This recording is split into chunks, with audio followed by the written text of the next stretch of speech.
we're off to the Anglesey circuit for a fifth gear shootout. The mission is simple. Put two like-minded cars together to discover which is quickest. This time we have a couple of front-wheel drive 2+2s. From Germany, the Audi 2-litre TFSI S-Line. And from France, the Peugeot RCZ. Their price tags are almost identical, and the 0 to 62 times equally close.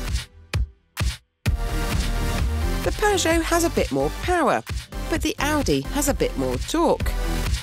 It should be a good fight. I'll start with the TT. This is the third generation of Audi's highly successful entry-level sports car. It's got sharper and more aggressive looking over the years, but it is still instantly recognisable as the car that broke cover back in 1998. But while it looks the part, dynamically it's always been a bit disappointing, lacking the real sportiness of rivals. This model, however, is set to put that right. At least that's what Audi claims. For starters, it's 50 kilograms lighter than the model it replaces, so it should be more agile.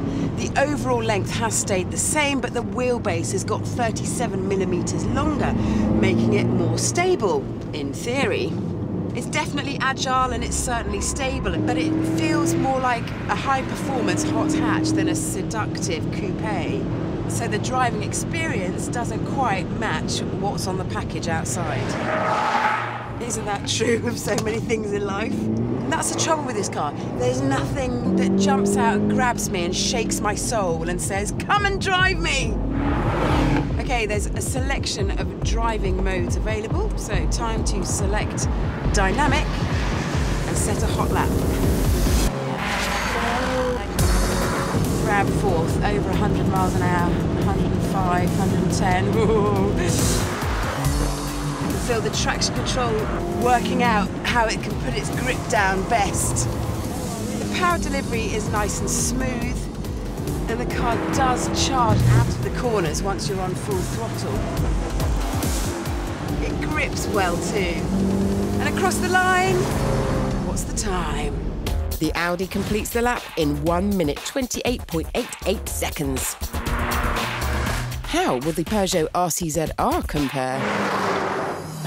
Unlike Audi, who's been making sports cars for a long time, Peugeot is pretty new to the game.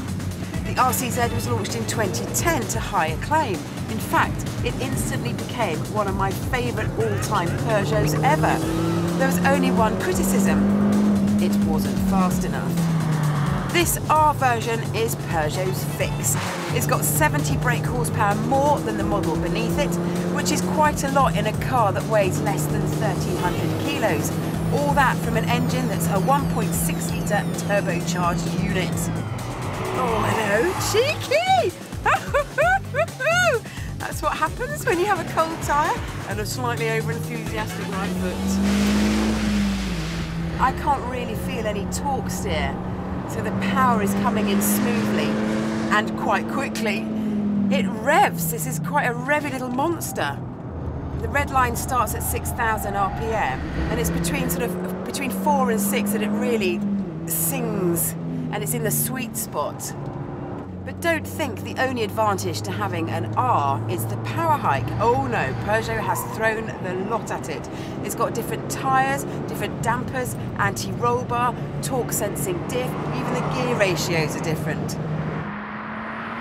It feels a bit sportier than the Audi, but I think this is the quicker car.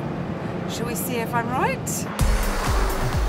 More throttle on the exit, unwind the lock, hit the rev limiter. No time to change gear, because I'm back on the brakes.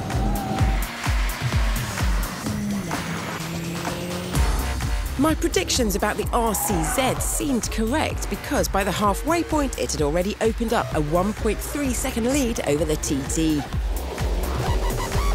You can't turn in quite as sharply as you can with the Audi. I wonder if that will lose its car a bit of time. My gut says there's going to be a couple of seconds in it. Stop the clock.